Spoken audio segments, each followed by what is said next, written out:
Hey, what's going on, guys? It's asapeiman, aka Aaron, Aaron, as some people like to call me. Thank you, Key and Peele, for that reference. Alright, so I got this on autofocus, just in case you see me get out of focus and come back in focus. And back in focus, it's on autofocus. So you can't blame me for the focus issues. Thank you. Alright, so last week I put up the video asapeiman, an intro, so that was like in the intro to my channel, and it was just a way of me telling you guys what is coming up with this channel, what I plan to do with it. No, I didn't give up already. I plan on doing this on a more regular basis. It's going to be kind of a challenge for me, but I am up for it. So I put up the question to you all, asking you guys to ask me questions so I could, opt out of actually having to come up with content on my own.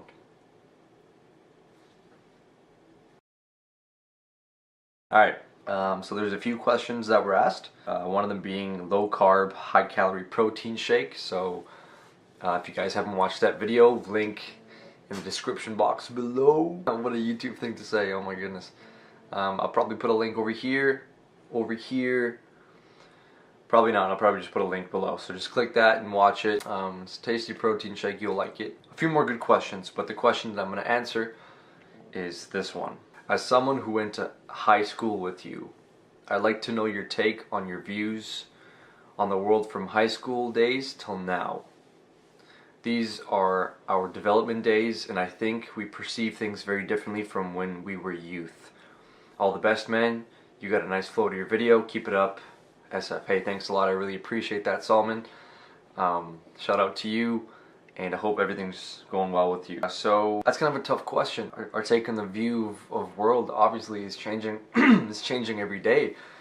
Not just when years go by, but every single day. They say you can't step into the same river twice because neither you nor the river are the same. My take on the views. If I could think back to high school, I remember not being too happy. To be honest, I was kind of in a neutral state. I felt like sometimes I was even in a zombie state. Just lack of motivation. I just wasn't into school. My friends weren't really into school, so that kind of led me onto a certain path. I had no interest in any of my classes other than gym, and I wasn't even that gifted in gym. I mean, my take on the world, I guess, was pessimistic because I wasn't I wasn't the most popular kid or anything like that. I wasn't necessarily a loser, but I wasn't I wasn't a jock or anything with a nice car or anything like that. Not to take away from my high school experience. I mean, it wasn't bad, but it wasn't the best. That's a big difference.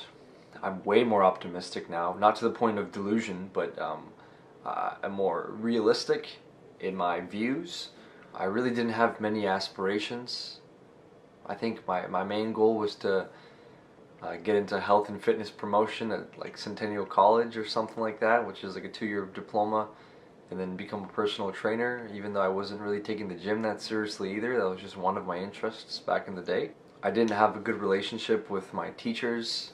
I mean, hi and bye, but I never really asked questions. If I didn't understand something, I wouldn't go back and be like, hey, Miss Wang or Mr. Bush, can you help me with this? I never really cared to ask. I was like, what's the point? Like, just go to school, come back. Things all changed for me when I finished high school, and I only picked one program, which is cognitive science at York University. And when I chose to be in that program, I was so sure I was going to get in, even though I applied like 2 months after registration started. They sent me a letter back saying I was too late and the spots were filled. And then I was just kind of like, okay, so what do I do now? And so what I chose to do was take a year off, which many people advised against, especially my parents. They would say, no, you're not going to come back into school, you're going to give up, you're going to start working and blah blah blah. But the opposite happened. I went from not caring about learning, about school, to full 180. As soon as I was off from school, I started looking for a job. I was lucky enough to have a friend of mine, Shigana. I don't know if she's ever going to watch this video, but hey, thanks for referring me to this call center job. It was a market research job very close to my house, so I started doing that full time, up to like 12-hour shifts a day, like 5, 6, 7 days a week. It's pretty good money for 18-year-old kid at a high school. So I was doing that consistently, listening to audiobooks on my commutes, reading books, giving myself a goal of, 1 to 2, 3 books a month. Every day I'd be reading pages and pages whenever I had free time. In the beginning, when I started to read, I was so bored. I was forcing myself to read. I really hated it.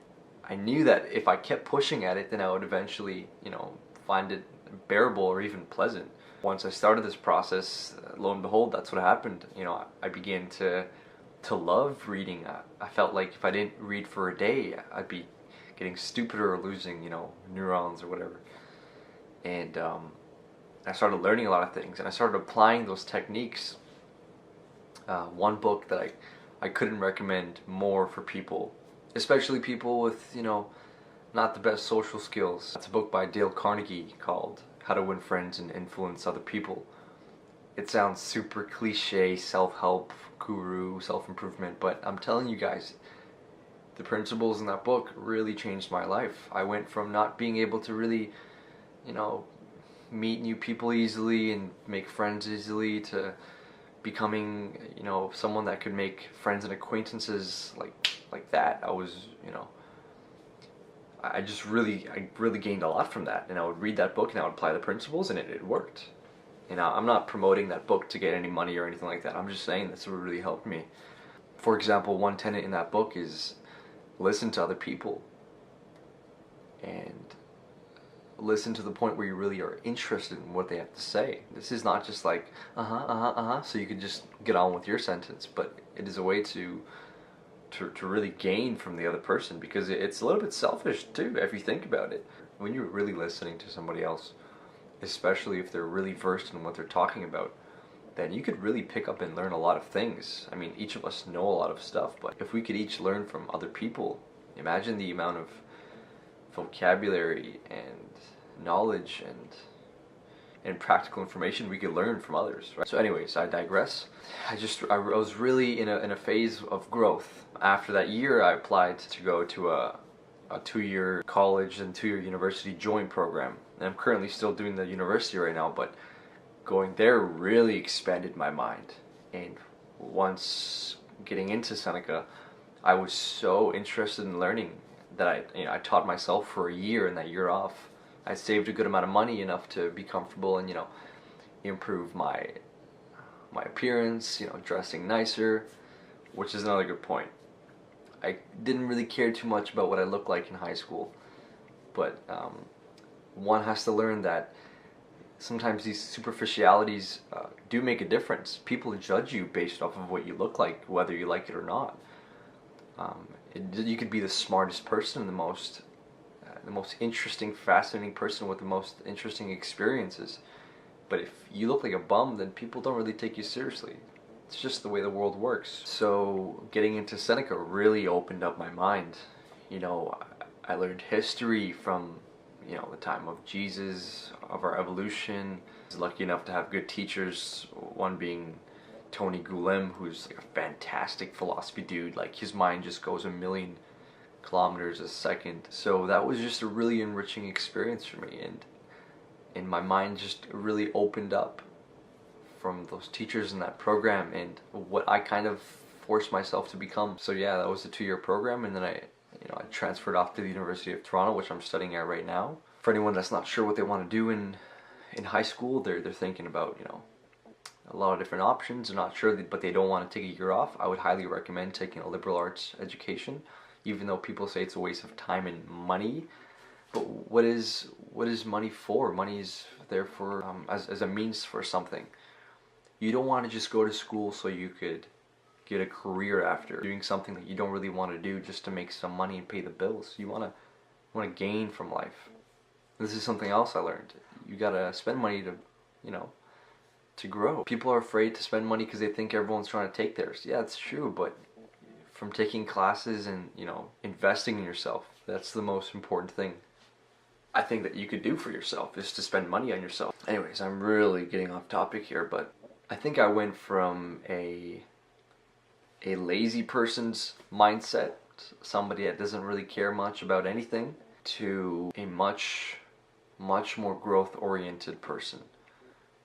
So I have obviously many more lessons to learn, but my mind has become open enough to be willing to learn those things, and I'm very happy with my changes that I've made since high school. So thank you, Salman, for this question. I hope I kind of answered it, even though it's kind of all over the place. I kind of just improv this. I didn't come with a guide of what I wanted to talk about. Maybe that's a good idea. Maybe I should do that. But hey, sometimes you just want to let things out for what they are, right? Without any filters. If you guys enjoyed this video, if this had any effect on you, or if it's made you think about anything out of the ordinary, let me know in the comment box below. If this bored you to death, then tell me that too. I don't get offended. Yeah, just let me know what you guys want to see. Post your questions below and I'll be sure to answer them. Cheers. Cheers, bud. Hey, cheers, bud.